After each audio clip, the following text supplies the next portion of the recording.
మరి మంచి చౌక వీరవు ఏమోయ్ ఏమోయ్ తొందరగా రెడీ అవ్వు. దేనికండి? దేనికి పిచ్చి మహా బయటికి వెళ్ళాలి. బయటగా ఎక్కడికండి? ఎక్కడికో చెప్తే కానీ రావా ఏంటి? అది కాదండి, ఎక్కడికో తెలిస్తే దాన్ని బట్టి రెడీ అవుతామని. ఫంక్షన్కి సరిపోతుందా? సరే వస్తున్నాను. అవును, ఇంతకీ ఎవరిదండి? స్వర్గీయ నందమూరి తారక రామారావు గారు. ఏంటయ్యా ఎవరిదైతే నీకేంటి? రమ్మంటున్నాను సరేనంటూ రావాలి, అంతేగాని ఓ పిచ్చి పరిస్థితి ఏంటి? గమ్ముని నువ్వు ఇలా కాలయాపన చేస్తే నేనేమనుకున్నానో అది మిస్ అవుతాం. ఏంటండి ఆ మిస్ అయ్యేది? చెప్తే కానీ వదలవా? Return gift. మనం వెళ్ళి ఏమీ ఇవ్వకపోయినా పొట్టి చేతులతో వెళ్ళా వాళ్ళే తిరిగి మనకి రిటర్న్ గిఫ్ట్ ఇచ్చి భోజనం పెట్టి మరీ పంపిస్తున్నారు. మరి వాళ్ళు గిఫ్ట్ చేప్పుడు మనం ఉత్తి చేతితో పెడితే ఏం బాగుంటుందండి? ఏది చదివించకుండా.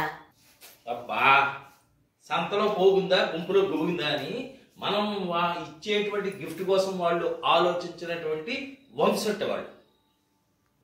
ఇంత మంచివాళ్ళు ఈ రోజుల్లో కూడా ఉన్నారంటే చాలా గ్రేట్ అండి. గ్రేట్ ఉన్నారు.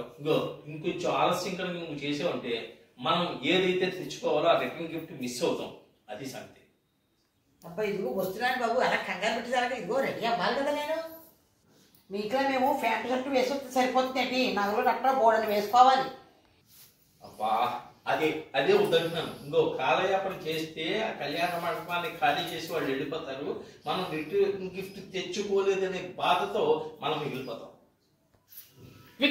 రెడీ అవ్వ. ఏమిటో కంగారు, కాళ్ళు ఇప్పుడు పోసేస్తాను బాబోయ్.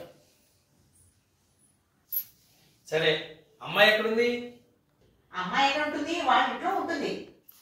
అబ్బా అది నాకు తెలుసు. వాళ్ళ ఇంట్లో టీవీ చూస్తూ కూర్చుందా లేకపోతే ఆ బయట ఉన్న జనాలతో గప్పాలు కొడుతూ కూర్చుందా అని అడుగుతున్నాను నేను. అది నాకెలా తెలుస్తుందండి? ఫోన్ చేసి కనుక్కుంటే తెలుస్తుంది. ఫోన్ చేసి అమ్మాయిని కూడా రే ఈ చీర కట్టుకుని ఆ 4 రోడ్ల జంక్షన్ దగ్గరికి వచ్చేమని చెప్పు. గమని నువ్వు తెలుగుతూ ఫోన్ చెయ్యి. అల్లుడు గారు కూడా వెంట తీసుకురామంటారా? వదిలే, మనకి పడి ఏడుస్తాడు. కూతుర్ని ప్రతి చోటకి మనం వెళ్ళే చోటికి తీసుకెళ్లి తిప్పుతున్నామని ఊరికే ఎనభై. సరేనండి. ఫోన్ చేసావా? గమని రెడీ అవ్వయ్యా బాబో. చేశానండి, చెప్పానండి బాబు. మెసేజ్ కూడా పెట్టాడు, ఒక పావు గంటల 4 రోడ్ల జంక్షన్ దగ్గర ఉండమని. సరేనండి.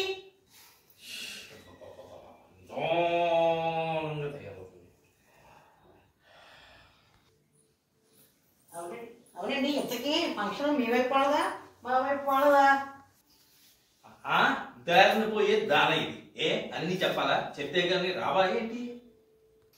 రమ్మన్నప్పుడు రావాలి. వెయిట్ చేస్తే గిఫ్ట్ పోతుంది, తర్వాత బాధపడడం మన వంతు అవుతుంది, కళ్యాణ మండపం ఖాళీ అయిపోతుంది. అబ్బాబాబాబాబోయ్, ఎవరు తొందర మీరు? ఎవరు ఫంక్షన్ తెలియదు, ఏమిటో తెలియదు, ఎక్కడో తెలియదు, ఏమీ చెప్పకుండా మటు కంగారు పెట్టేస్తారు మీరు. సరే, షంటింది చాలు కానీ ముందు బయటికి నడు. అయినా పుట్టిన ఫంక్షన్ మన ఇంట్లో చేసుకోకుండా సరదాగాను ఎవరో ఫంక్షన్కి వెళ్ళవేటండి చండాలంగాను. అదే నీ దగ్గర వచ్చిన చిక్కు. మొగుడు మాట వినాలి, వినం. చెప్పిన మాట వినం. అయినా నేను ఒక్కడిని వెళ్ళలేక వెళ్తాను. వస్తే అప్పుడు ఒక్కటే గిఫ్ట్ వస్తుంది. అదే కనుక నువ్వు నేను అక్కడ అమ్మాయి ముగ్గురు వెళ్తే ఏమవుతుంది? 3 గిఫ్ట్లు వస్తాయి. పైగా మనం ఏమీ ఇవ్వకుండా శుభ్రంగా భోజనం చేసి రిటర్న్ గిఫ్ట్ పట్టుకోవచ్చు. అది సౌఖ్యం. సర్లేండి, మీ దారిలోనే వస్తాను. అయినా ఏదైనా చిన్న గిఫ్ట్ పట్టుకెళ్దామండి. బాగోదేమోనండి ఉట్టి చేతులతో పెడితేను. బాగుంటుందో బాగోదో నాకు తెలిసేయా. అయినా ఒక్కసారి రిటర్న్ గిఫ్ట్లు ఇస్తారు, మనం ఇచ్చే గిఫ్ట్లు తీసుకోరు అని నేను పదే చెబుతున్నప్పుడు నువ్వు వినాలి. అయినా ఏ మాట కాబట్టి చెప్పుకోవాలండి, వాళ్ళు ఎంత మంచి వాళ్ళండి. మంచి వాళ్ళ, చెడ్డవాళ్ళ, ఉన్నవాళ్ళ, దరిద్రుల, ముష్టాళ్ళ ఎందుకయ్యా మనకి?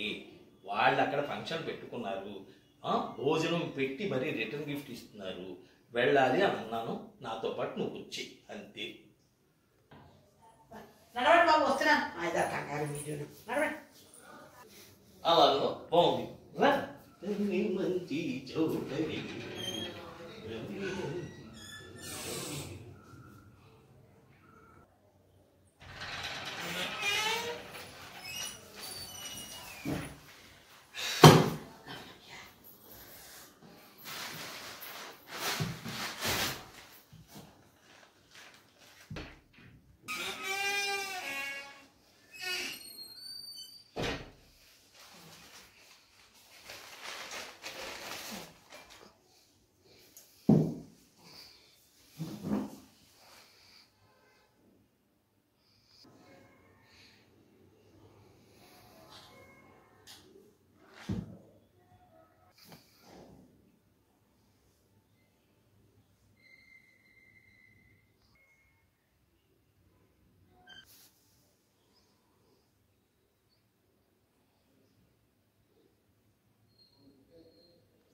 అసలు మీకు బుద్ధి ఉందా,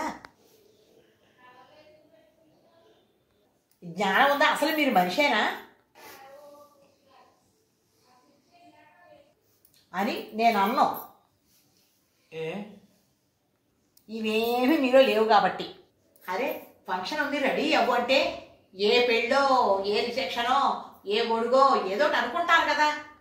కానీ ఆ తద్దినం భోజనానికి వెళ్ళి ఆ స్మారకార్థం భోజనం చేసి ఆ స్మారకార్థం గిఫ్ట్ తెచ్చిన వాడు మిమ్మల్ని చూస్తున్నాను.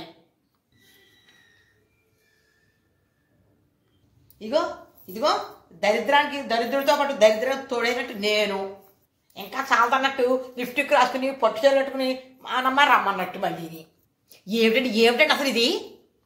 ఏమండి ఎవరైనా ఏదైనా ఫ్రీగా ఇస్తే ఎక్కడికైనా వెళ్ళిపోతారా? వెళ్ళిపోండి. కైలాసంలో ప్రతిరోజు కొన్ని సవాళ్ళు వేస్తూ ఉంటాయి, వెళ్ళిపోండి అక్కడికి. నీరసం రాకుండా కూల్ డ్రింకులు బిస్కెట్లు ఇస్తాక వెళ్ళండి. అది కాదు, ముందు నోరు ముయ్యండి, మీకు మాట్లాడే అర్హత లేదు. అదే వాడు ఎవడో కోరిక ఇష్టంగా పోయట, వాడి కోసం మనం పూలు ఎట్టుకెళ్ళి దండలు వేయాలా, దండం పెట్టాలా, వాడు ఇచ్చే చావు పోయినాక లోపలికి వెళ్ళి భోజనం చేయాలా, వాడు ఇచ్చే దిక్కుమాలి తెచ్చుకోవాలి. పైగా మనతో పాటు మన అమ్మాయి సోష్టపురం ఫ్యామిలీ అంతా దొంగలుగా మారినట్టు. వాళ్ళైనా చక్కగా దొంగతనాలు మానేసి జనజీవన శ్రమంతో కలిసిపోతున్నారు. మీరు రోజు రోజుకి దిగజారిపోతున్నారు. పైగా మమ్మల్ని కూడా మార్చేస్తున్నారు. అది కాదయ్యా. ఇదిగో ఇంకొక మాట మాట్లాడితే మర్యాదగా ఉండదు. వాడు ఏమన్నా పోనీ జాతీయ నాయకుడా, రౌడీ షెట్ వస్తా చచ్చేదాకా ఎంతోమంది వేధించుకు తిన్నట్ట, ఎంతోమంది ఉసురు పోసుకున్నట్ట. అలాంటి వాడు పోతే ఇంటికి శుభం జరగాలని భోజనం పెట్టుకున్నారు వాళ్ళు. వాడు చేసిన పాపాలన్నీ తొలగిపోవాలని గిఫ్ట్లు ఇస్తున్నారు. మీరు తగుదనమ్మా అంటూ వెళ్ళి చావు భోజనం చావు గిఫ్ట్ తీసుకొచ్చారు. దాన్ని దేవుడి కళ్యాణం బిల్డప్ ఇచ్చి చావు భోజనం తినిపించారు మా చేత. ఎంత దౌర్భాగ్యం, ఎంత దరిద్రపు ఆలోచన అండి మీది.